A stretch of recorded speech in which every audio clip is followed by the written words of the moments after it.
Chief Forward Correspondent Trey Yingst is live in Tel Aviv. What's going on, Trey?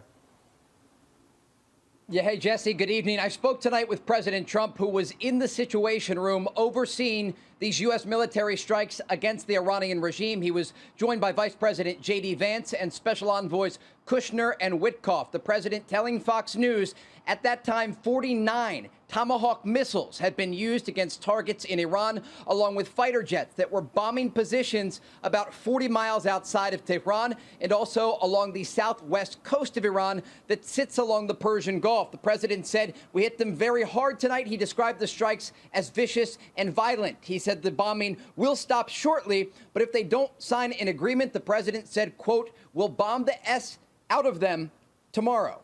And so ultimately, the president is leaving the military option on the table. President Trump describing what it was like inside the Situation Room. He tells Fox News the Iranians called him and asked him to stop bombing. I asked him if he spoke directly with officials in Tehran. He said yes, top officials there, similar people that he's been dealing with before, trying to get this deal across the finish line. He says this ceasefire has been the most violated ceasefire in the history of the world. And Vice President J.D. Vance told me they are dealing with both moderate and more extreme voices inside of Iran. As for the state of play in the region, the Middle East is bracing to see if the Iranians are going to respond to these U.S. strikes against their country that hammered radar systems and air defense units along the coast. We do know that Israel was not involved in the strikes tonight, according to President Trump, but the president said he did speak with the Israelis briefly before this operation began.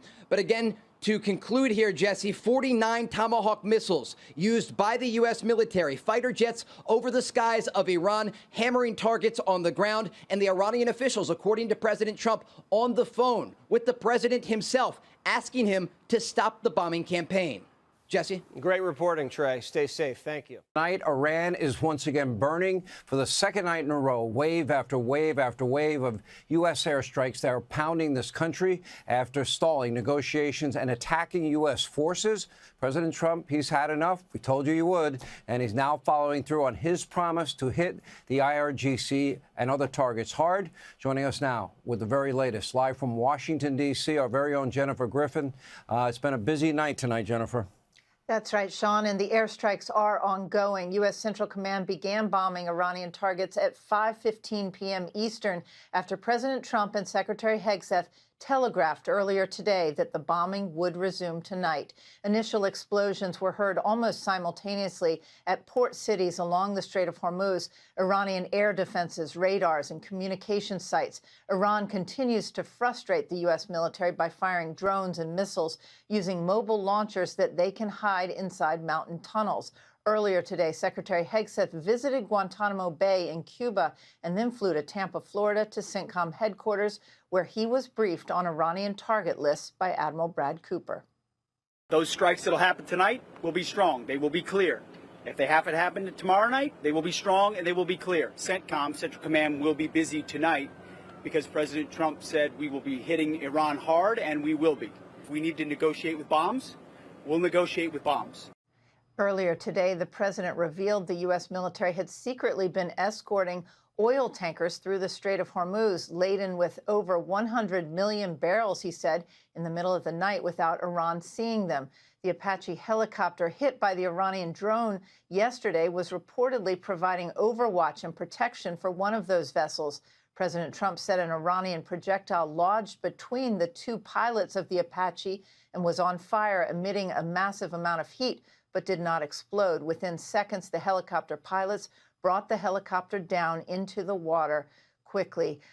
Overnight, Iran fired dozens of missiles and drones at U.S. bases after the U.S. bombed 20 Iranian targets in retaliation for the downed Apache helicopter. Sean Qatari negotiators were in Tehran today to convince Iranian officials to restart negotiations. And we've just learned air defense sirens have sounded in Bahrain. Sean? Yeah, Jennifer, is there any truth to the Qataris apparently telling the Iranians, take the deal that you've been offered? Is there truth to that? I saw that report. I've seen the same report, Sean. I have not spoken with any of the Qatari officials, but it is likely that they were pressuring the Iranians to at least come back to the talks with a serious offer. And now, at this point, it's hard to see how they get off of this escalation ladder. The president, however, says that he received a call from Iranian officials earlier this evening. The Iranians are denying making that call. We'll just have to see in the morning, Sean. You know, I will tell you, if those Apache helicopter pilots were murdered, this would be a very different discussion tonight, in my opinion. Jennifer Griffin in Washington tonight. Thank you. Chuck DeVore is a retired Army intelligence officer. Do you think this latest round is going to do the trick? Well, Jesse, I guess that's the big question. I don't think it will, in the sense that, let's say they do agree to sign an agreement. Are they really going to stick to it? Or will they not agree to sign a document and try to string things along some more? I think what we've seen in the last two nights is similar to the concept of peeling back layers of an onion. Last night's strikes were about neutralizing air defense systems and radars in retaliation, of course, for that drone hitting the Apache and almost killing our 2 pilots. It's just, as you said, it's a miracle that they survived, especially the part about ditching in the ocean at night. That's actually really dangerous. So we're peeling back the layers of defense in Iran, and then tonight we hit them even harder and deeper. And so what that does is it sets up the opportunity, if the president pulls the trigger, of really unleashing an enormous amount of damage in a short period of time in Iran. From listening to Trey, you get the sense that Trump's patience has run out and that he's going to keep a sustained air campaign on these people until they sign what he wants them to sign. Is that your sense? That certainly seems to be my sense of what's going on. I would like to employ a historical analogy, even though sometimes they can be strained too far. If you think about the war against Imperial Japan in the closing hours of 1945, you know, we took Okinawa at great cost. We were firebombing Japanese cities. We had choked them off from their food supply.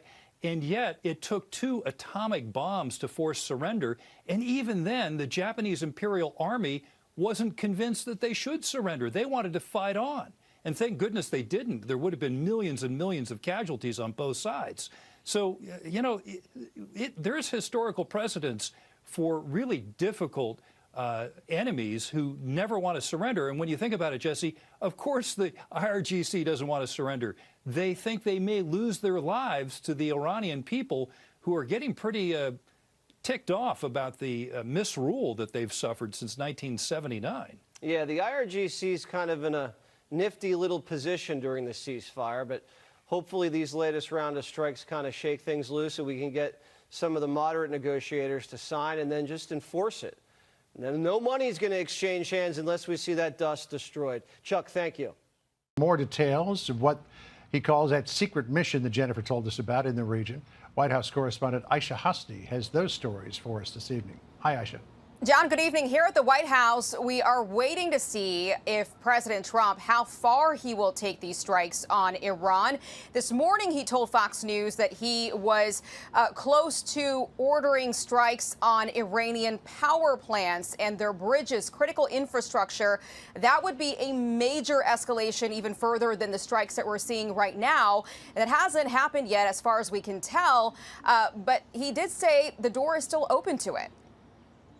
We hit them hard yesterday, and we're going to hit them again hard today. President Trump making good on that promise only a few hours later as the U.S. military began rocking Iran for a second day after the IRGC shot down an American Apache helicopter this week, detailing how the 2 U.S. crew members inside avoided death when an Iranian drone lodged right in the middle of them. It didn't explode. It was on fire, but it didn't explode.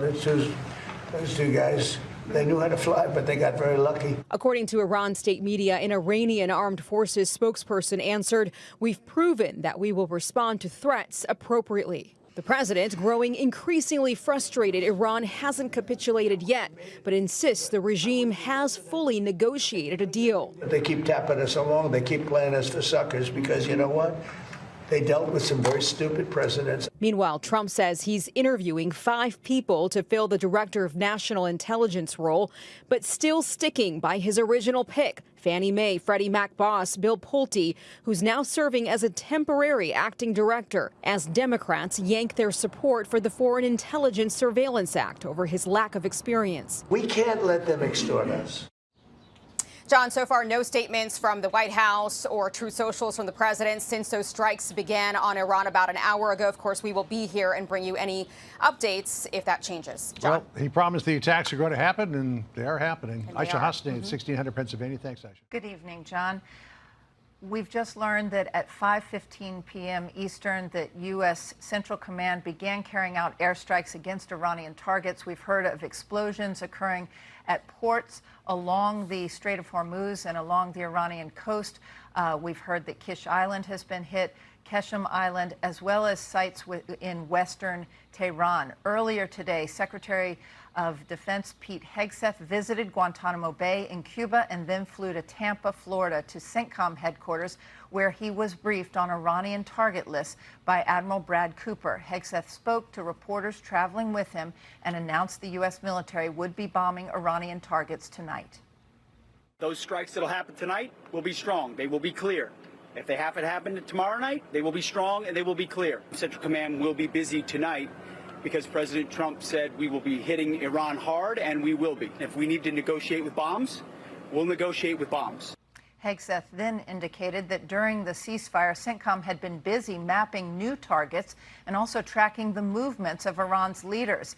He also claimed the U.S. actually controls the Strait of Hormuz after the president revealed that the U.S. military had secretly been escorting oil tankers through the Strait of Hormuz, laden with over 100 million barrels of oil in the middle of the night without Iran seeing them. Overnight, Iran fired dozens of missiles and drones in response to the U.S. strikes on 20 targets last night after an Iranian drone forced down an American Apache helicopter with 2 crew members on board. President Trump said it was a miracle they survived. He said an Iranian projectile lodged between the 2 pilots of the Apache and was on fire, emitting a massive amount of heat, but did not explode within seconds. The helicopter pilots brought the helicopter down into the water quickly.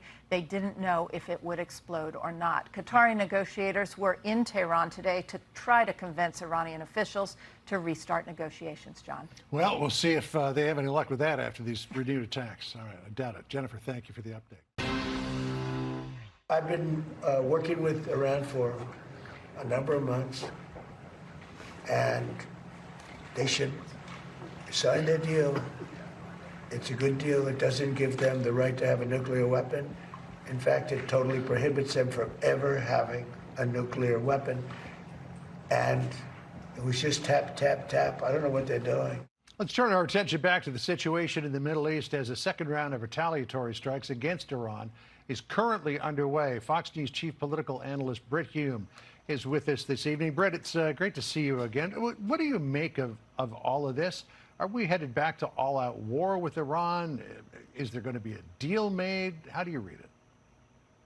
Well, the outward appearances, John, it would appear that the Iranians have been, as the president likes to say, tapping him along all through all this period, and all this talk about a deal being near is just an effort for Iran to string this along, and this recent attack on that helicopter proves that. On the other hand, the president, his vice president, and presumably his negotiating team all believe that Iran, or some faction of the Iranian government, is seriously negotiating and have brought them close to a possible deal. And that somewhere along the way here, if you're looking for a way to queer that, to undermine a deal, what better way than to carry out an attack on a U.S. helicopter and other attacks on Iran's neighbors? So it's all a little bit unclear, and it was interesting to hear the president saying that soundbite you just played that he didn't know what they were doing. I think it's unclear what they're doing. Although if I had to bet, I would probably bet that he's been tapping them, that Iran has been tapping our president along, thinking that that high gasoline prices and which have pushed inflation up are working to their advantage and that they can hold out. A lot of military experts that we talk to think that it's long past time for the United States to go back to full-scale war against Iran, saying 9 weeks ago we had Iran on the ropes, And ever since then, President Trump has been talking about this elusive deal. Listen to what he said over the weeks here. I think we're 2 or 3 weeks. Not 3 weeks. If it is We'll 3 leave. weeks. And I view it as very close to over. I think they want to make a deal very badly. It's looking very good that we're going to make a deal with Iran. It could happen any day. I believe they want the deal more than I do. Iran is dying to make a deal. We're in the final throes of what will be a very, very good deal. Could be in 2 or 3 days. We're really close to a deal. That's 9 weeks of we're close to a deal. I mean, at some point, you've got to acknowledge it's not happening. Yeah, and John, you begin to wonder sometimes that the president isn't speaking to 2 entirely separate audiences here. He dealing with the Iranians and telling the American public and consumers and owners of stocks that we're close to a deal in the hope perhaps that will calm the petroleum markets. At the same time, of course, he says that we're ready to attack at any time and that they dare not fool with us. So I think it's a bit of a mystery here as to exactly where we are, but certainly it is the case that our generals and some external experts, Jack Keane among them, who contribute so much to us, believe that there was a lot of unfinished business at the time we went into the ceasefire, and that it's time we go ahead and finish that business and see where we are once that's done. All right, well, we'll see what happens for the rest of the evening, but it seems as though it's just defensive or self-defensive retaliatory strikes going on right now. We'll see if it broadens out at all. Rick, great to catch up with you. Thanks so much. You bet. Thank you. Okay, great. Hi, Jennifer. Can you give us an update? Yes, hi, Dana. We have reports we've just confirmed with U.S. officials that airstrikes have begun against Iranian targets. Iranian state media is reporting that those strikes are being carried out on Keshem Island. We heard those strikes yesterday at about this time. The same sort of airstrikes began. Keshem Island, Manab, Sirik. These are all port and coastal areas where the U.S. was taking out air defenses and radar systems just yesterday. Right now, we can say that Pete Hegseth, the defense secretary, was down at CENTCOM headquarters where he was being briefed by Admiral Brad Cooper this afternoon about potential targets. Earlier in the day, the president indicated and telegraphed that the airstrikes were likely to begin again tonight. Secretary Hegseth told reporters who were traveling with him that, in fact, the U.S. is willing to negotiate with bombs if need be. And shortly thereafter, the airstrikes began. We can expect to see, I think, over the next few hours, a number of new targets hit inside Iran. Earlier today, Qatari negotiators were sent to Tehran to try and convince Iran's leaders to get back to the talks, to agree to the terms that the U.S. had been discussing. Those negotiations have been stalled. Now, I think the feeling is that another night of airstrikes may bring the Iranians back to the table. But the last few weeks and since the ceasefire have proven to be very frustrating. And there has been, as officials have described to me, less a ceasefire and more of a less fire. Earlier today, we know that the U.S. military also disabled a second oil tanker that was trying to make its way to an Iranian port. This was a Palau-flagged ship. It's the second day in a row that they've done so. They've fired using precision munitions into the engineering cabins and the steering section of those oil tankers. We also learned from the president earlier today that over the course of the last few weeks, over 100 million barrels of oil have been escorted through the Strait of Hormuz by U.S. Central Command. That had been a secret up until now. Iranians had not been able to see those oil tankers moving through in the cloak of darkness under CENTCOM's watch. So a lot happening right now. We expect another busy night for U.S. Central Command.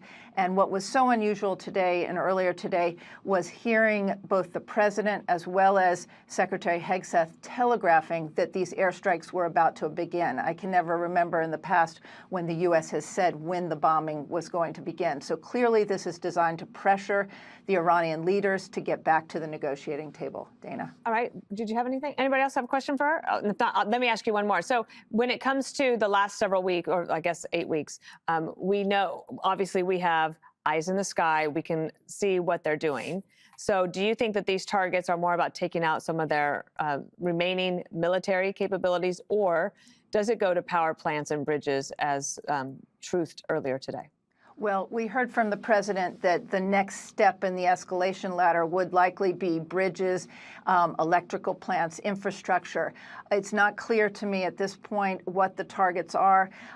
Some of the sites that we've heard that explosions began earlier, just a few minutes ago, those are some of the sites where there were radar defenses that were struck last night, radar installations. The reason you would go after those first is so that U.S. warplanes could get in closer, and so it's surprising that the Iranians, frankly, still have any air defense systems after those first 38 days of bombing by the Israelis and the U.S. military. But it does show just how resilient the Iranians are, and we do know from leaked intelligence reports that have reported broadly in the press that the Iranians were able to keep about half of their ballistic missile supply as well as their mobile missile launchers, and so that's been a great frustration for the U.S. military and for Israel that many of those mobile missile launchers survive. They retreat back into mountains and then pull them back out.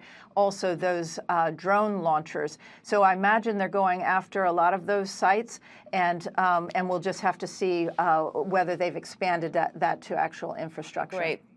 Jennifer, thank you so much for the quick update. Forward is also with us, retired U.S. Navy SEAL and former deputy commander of CENTCOM. Sir, welcome to you. Thank you for being here at this critical moment where President Trump is vowing more attacks on Iran later today.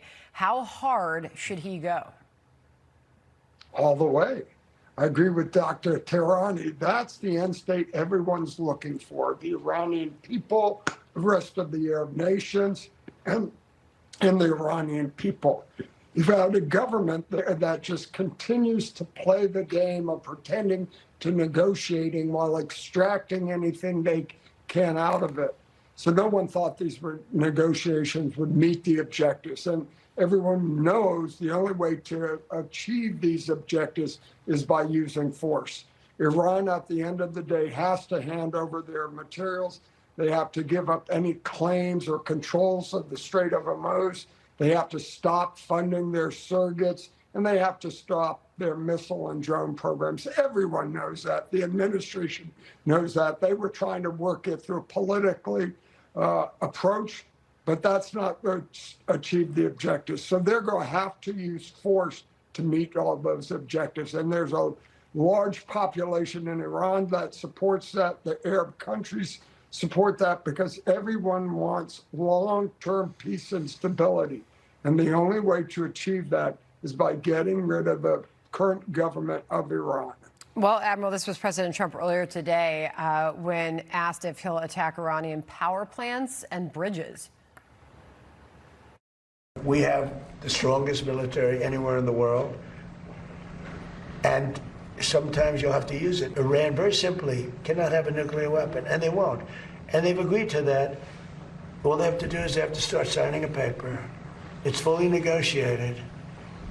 We have a fully negotiated, but they're tapping and tapping. And I say, all right, let's give them a couple of more days. They're tapping because it's a meaningful paper. You know, and Admiral, as you watch that, you realize and understand, too, that part of these public statements from President Trump are obviously also part of the negotiations and part of the diplomatic process.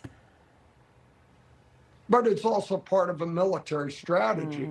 Not only have you decimated the military, but now you can continue to reinforce the economic consequences and pressure, not only the blockade, but taking parts of the economy and the infrastructure that allows the regime to maintain power or any influence in the country by taking away their support of the people and the things they should have been doing the whole time they were in government. So again, it's a very sound strategy to drive internal dissent against the regime as if there's not enough already out there.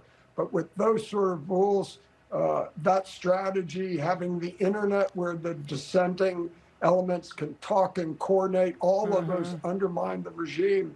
and work towards the end state of undermining and removing them at the end of the day. So a very sound strategy. And a tie to that is the communications plan that really no one knows exactly what the president has done. So it helps them with deterrence. It helps them with surprise. He maintains control by doing that. So the strategy's been brilliant. Let's see how long it's going to take to play out.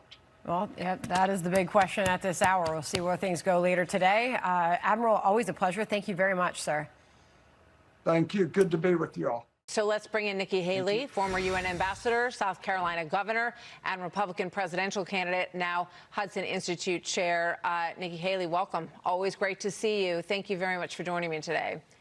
Thanks so much. Good to be with you, Martha. So I find it very interesting, the dynamic that we're seeing here. You see these retaliatory attacks from Iran into areas near U.S. bases. And this is a quote from President Pezeshkian.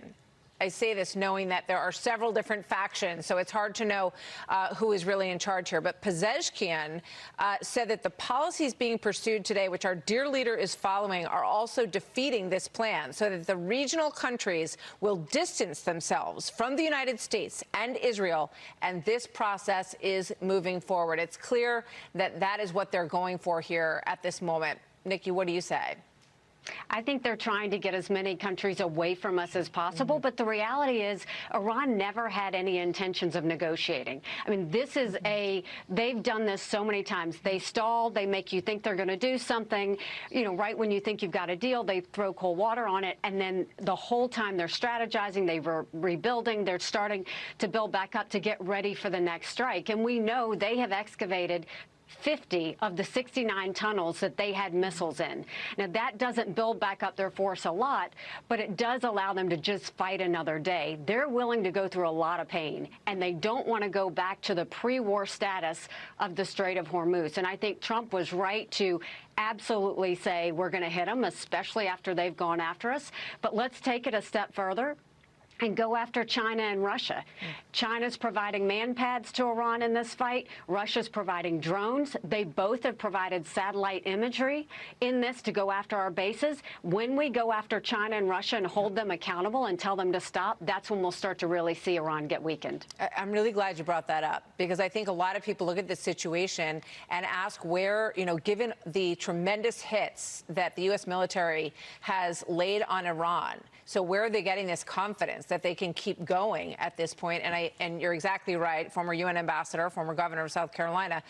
China and Russia continue to supply Iran. They want the United States to keep at this because it takes our attention off of these other areas. So how do we, what would be your next move in this game of chess?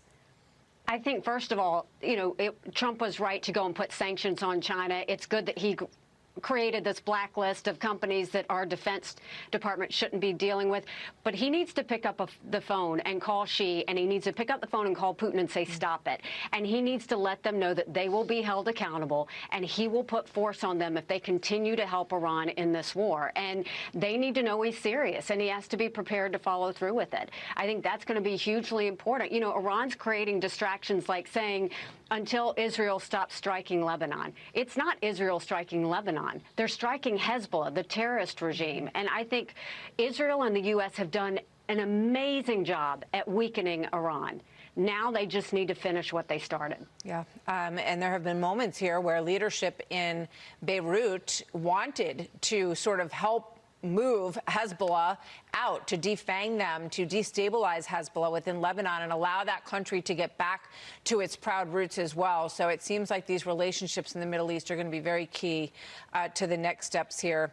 Ambassador Haley, thank you very much. It's great to have you with us. Great to be with you. We're going to hit them again hard today, in case you miss it, in case you don't turn on your television set.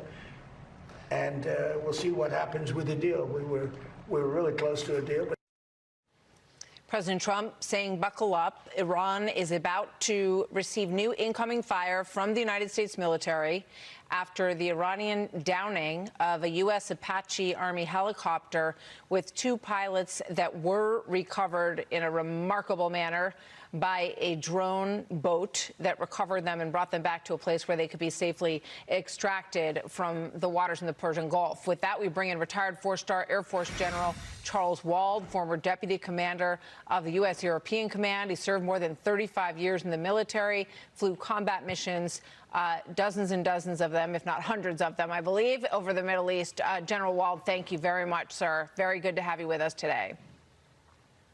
Glad to be here.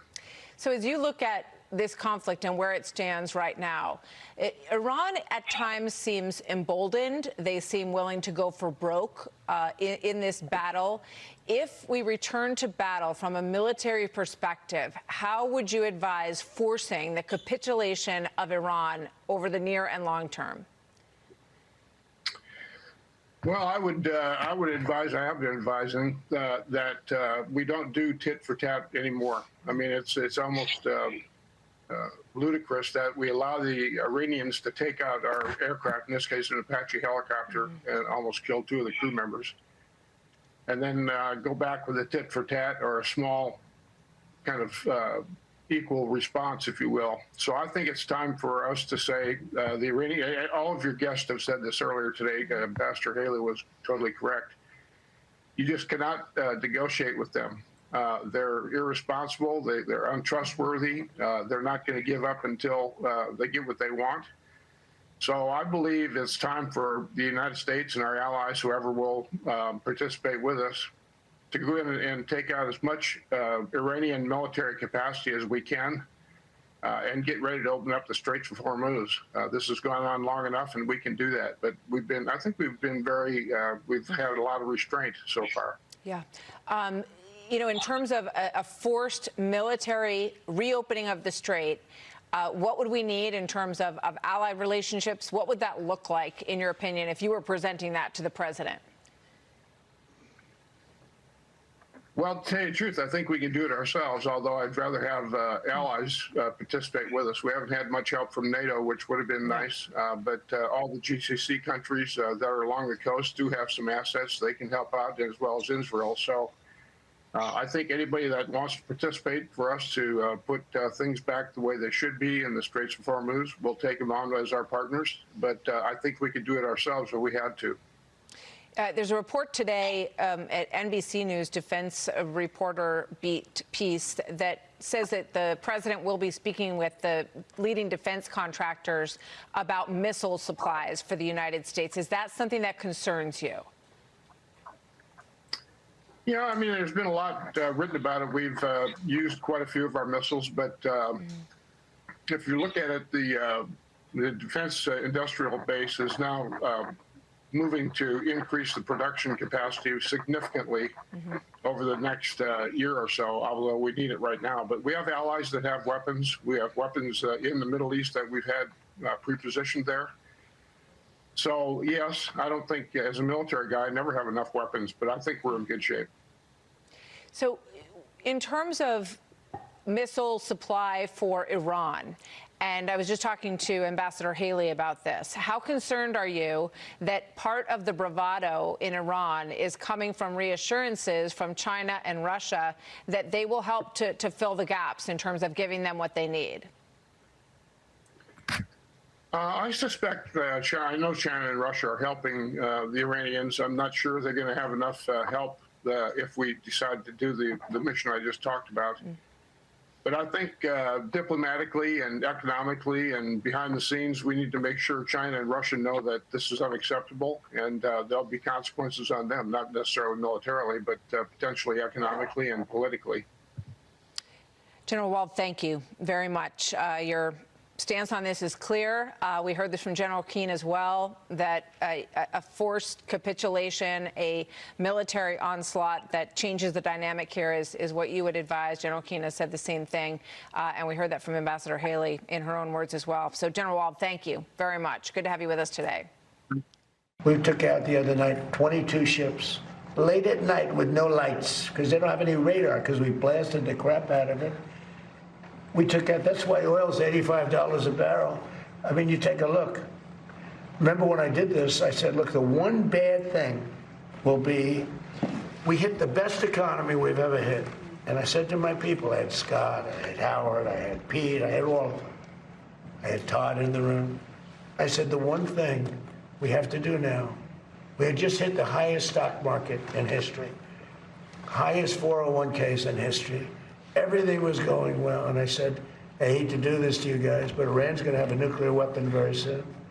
We have to go and attack. So we hit them with the B-2 bombers, which took a lot of courage. It was totally successful. We buried it, very hard to get. But now we had to make the second move. And I said, you know, the bad part is the stock market will go down by a lot based on predictions of experts, like 25%. And it was worth it. To me, it was worth it not to have a nuclear weapon. And the other thing is that oil would go to $250 a barrel. It's at 85, and which is pretty amazing. And here's the key. We just hit today another stock market high. Senator, you heard it. The president, speaking directly to the Iranians, he wants to get this wrapped up. He wants to do it right, and he wants to be leading these negotiations clearly. We're at that point now where it's got to be principle to principle, Laura, and I'm really glad the president's getting involved personally.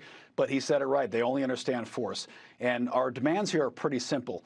Don't make nuclear bombs. Stop bombing our neighbors. Stop funding terrorists who murder Americans around the world, and this will be over. And they've chosen not to do that for 47 years, I might add, but especially over these past 120 days as we've upped the ante. So we've got to finish the job here.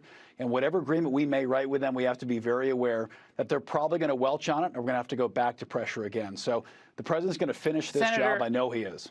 Yeah, Senator, I talked to a lot of people. People are sick of this. They want it done. People who are like, just finish it. We should have finished it earlier. Should have gotten. I mean, it is what it is. We are where we are. But those inflation numbers that came in today at 4.2%, the CPI, and there's some nuances with those numbers, but nevertheless, people are feeling this. And to minimize that is unwise for a Republican to do. People are hurting. They see a light at the end of the tunnel, a lot of folks, but they want these energy prices to come down. Do you think the Iranians thought, oh, we got him now with the political situation on the ground in the United States? Are they looking at that? Of course they are, and that's why it's been incredibly frustrating to have not just Democrats, but some Republicans in the media from the day this started take the side of a murderous terrorist regime, and they've undermined the president and what's good for this country from the very, very beginning, Laura, and it's been incredibly frustrating to watch. We don't in any way dismiss the inflation numbers, but let's not forget the gas prices we see today, the inflation we see today, those were the gas prices and inflation under Obama and Biden. That was the norm. This is a temporary bump that is a result of us trying to solve a half-century threat that will continue to threaten Americans for generations to come if we don't solve it. I commend the president for having the courage to try to attack this problem that 6 presidents have quite frankly kicked the can on for all the reasons we're now seeing. This is a tough problem to solve, no doubt about it. Yeah, and Senator, you heard Graham Plattner perhaps last night. He was giving his victory speech, winning the primary in Maine, and essentially saying, I'm going to be the peace senator, advocating for peace, against forever wars. He was almost trying to sound like Donald Trump last night. And he thinks that's the wave that Democrats can ride all the way to November, as they have a fantasy of taking the Senate, not just the House, but the Senate. What do you say to him and his shtick last night? Well, what I say to him is, every single day he says whatever he thinks is going to get him out of hot water, because all he does is blame all of his ridiculous, terrible personal decisions throughout his life, from beating his girlfriend to getting SS Nazi tattoos to going on Reddit and claiming our soldiers deserve to die in combat. This guy blames everything on PTSD. He should take accountability for his actions and recognize. And the Democrat Party, frankly, now has no moral high ground anymore to sit here and call right-wing politicians fascists, call us all Nazis and racists, because now they are backing a guy who wears an SS tattoo, who has advocated time and again that women are responsible for when they get raped, that violence against women is apparently okay because I have PTSD and that exonerates me from everything. Yeah. So this guy's a hot mess, and I think he's a disgrace to the party, and I think Susan Collins is going to take him to the woodshed. Yeah, he's been accused of this wrongdoing, but we don't have evidence of actual abuse. But certainly those allegations are out there, and I know you would just bond with him immediately, Senator, in the halls of the U.S. Senate. Oh, my God, heaven forbid. Senator, thank you very much. We appreciate it.